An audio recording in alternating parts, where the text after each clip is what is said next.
Hindi naman talaga lumot, ang land-dwelling cyanobacteria na ito ay bumubuo ng mahabang hibla na parang buhok.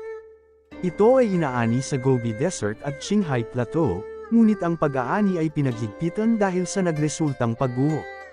Ang fat choy, black moss ay isang terrestrial algae at cyanobacteria. Ang Chinese na pangalan nito ay nagmula sa itim na kulay at balingkinitan at pagkakahawig nito sa buhok. Dahil phonetically ang tunog ng fat choy ay kapareho ng fakay, fasay, na nangangahulugang get rich, ito ay naging sentro ng pagkain tuwing Chinese New Year.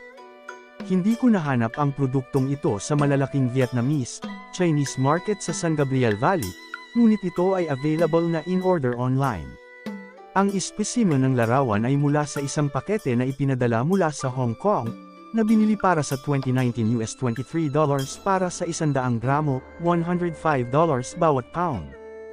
Ang fat choy ay binabad bago lutuin, at pagkatapos ay ginagamit na katulad ng bean thread noodles. Ito ay makatwirang malambot na may 20th minutong pagbabad. Sa loob ng 15 minutong pagkulo ay malambot na ito para makakain. Sa 40 minuto ay napanatili pa rin ito ang parang buhok na texture, ngunit madaling masira. Iminumungkahi kong kumulo ng 20 hanggang 30 minuto. Hindi ito masyadong lumalawak sa pagbababad at pagluluto.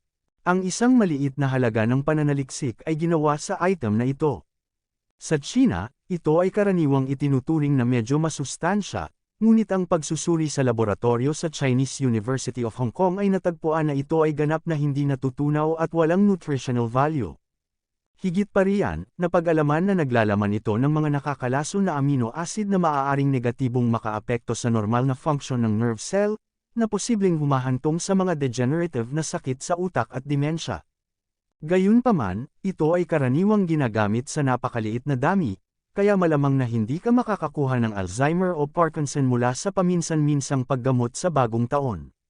Ang isang pag-aaral gamit ang mga daga ay walang nakitang pagkakaiba sa pagitan ng mga pinapakain ng fat choy at ng mga kontrol.